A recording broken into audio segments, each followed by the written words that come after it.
Senhor presidente, senhoras e senhores deputados, brasileiros que nos acompanham pelos meios de comunicação desta casa, participo deste evento histórico no Brasil, não com alegria, mas com a responsabilidade que me foi outorgada pelo povo brasileiro, em especial pelo povo de Roraima, do meu estado. Vivemos um momento crítico no nosso país. Enfrentamos uma forte crise, uma crise econômica agravada por um cenário político de instabilidade, falta de confiança, a corrupção. Estamos diante de um governo que está falindo o país. Nós, como representantes do povo, temos a obrigação de não permitir que isso continue. O que para muitos é um golpe, a meu ver, é um mecanismo constitucional de controle daquele que exerce o mandato de governo em nome do povo. Povo este que é, de fato e de direito, quem detém o poder. A gasolina, por exemplo, não podemos permitir que continue usurpando as funções públicas às custas e sacrifício do povo. A irresponsabilidade de atos praticados pelo governo nos últimos anos já provocou danos irreparáveis ao país. E se de alguma forma permitirmos que isso continue no poder, assistiremos mais o país afundar mais do que já afundou.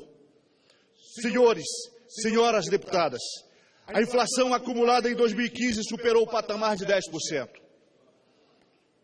Perdemos o controle dos preços. A gasolina, por exemplo, no meu estado, o estado de Roraima, custava R$ 3,16 o litro, em janeiro de 2015. Já em janeiro de 2016, pagávamos R$ 3,87 por litro, um aumento de mais de 22% ao ano. A taxa de desemprego disparou em 2016.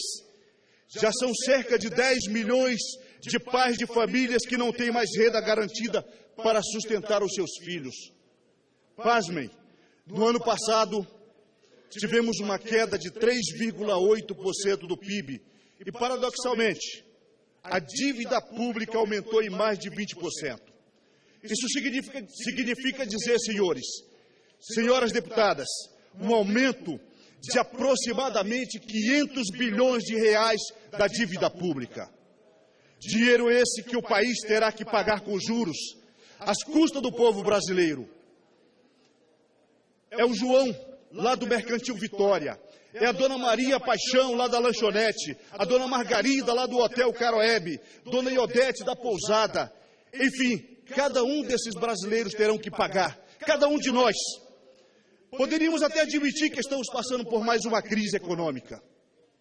E que será superada. No entanto, é preciso notar que a crise que está instalada é de única e exclusiva responsabilidade desse governo, de corruptos e incompetentes que estão desgovernando o Brasil.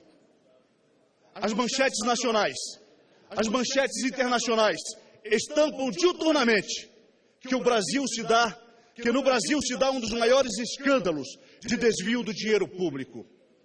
Mas quero aqui deixar registrado que o povo brasileiro é um povo decente. O Brasil é um país de homens e mulheres de bem. As ruas dos mais distantes rincões deste país têm mostrado isso. Nosso povo tem fome, tem sede de justiça. Já dizia John Rockefeller, industrial americano do século XIX, que, abre aspas, o melhor negócio do mundo é uma empresa de petróleo bem administrada. E o segundo melhor negócio do mundo é uma empresa de petróleo mal administrada. Fecha aspas.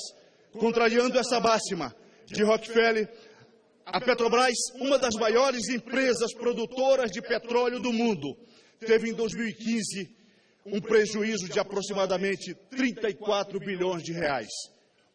Atentem para isso.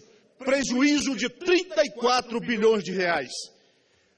A título de comparação do desastre que foi a performance da Petrobras em 2015, uma empresa similar, a empresa inglesa BP Petroleum, obteve no mesmo ano um lucro de aproximadamente 25 bilhões de reais. Um lucro de 25 bilhões. Pasmem. Enquanto isso, a Operação Lava Jato, da Polícia Federal, que nós queremos felicitar e parabenizar pelas ações que têm sido feitas no Brasil, estima até o momento que foram desviados mais de 40 bilhões de reais da Petrobras. Será que o golpe que estão alardeando não seria um golpe do governo em cada trabalhador desse país? Em cada brasileiro? E na nossa Petrobras? Sim, senhoras e senhores. Nossa, porque a Petrobras é um patrimônio do povo, e não de um partido político ou mandante de plantão.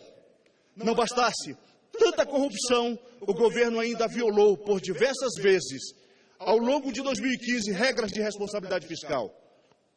Repetidamente, ao longo do seu mandato, a presidente Dilma violou a Lei 1079 e a Lei Orçamentária. Portanto, cometeu sim crime de responsabilidade, conforme previsto pela Constituição Federal, em seu artigo 85 e Lei 1079 em seu artigo 4º. A edição de 6 decretos de créditos suplementares em 2015 violou frontalmente a lei orçamentária. A presidente não poderia autorizar o aumento de despesas sem autorização. Sem um contexto que já era assumido pelo governo, a impossibilidade de atingir a meta fiscal prevista na lei. Essa conduta já seria suficiente para justificar o impedimento da presidente. Golpe seria se não autorizássemos a abertura do processo de investigação nessa casa, se fosses coniventes com tamanha ilegalidade. Isso sim seria um golpe. Mas podemos ir além.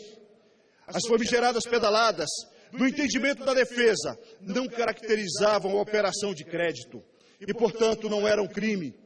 Não podemos ser tolos de achar que os atrasos premeditados de pagamentos da União aos bancos públicos não eram um instrumento financeiro conveniente ao descontrole das contas do governo.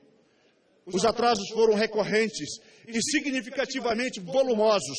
Portanto, senhoras e senhores, senhor presidente, acredito que ela deva ser investigada e pagar pelos erros que eventualmente tenha cometido.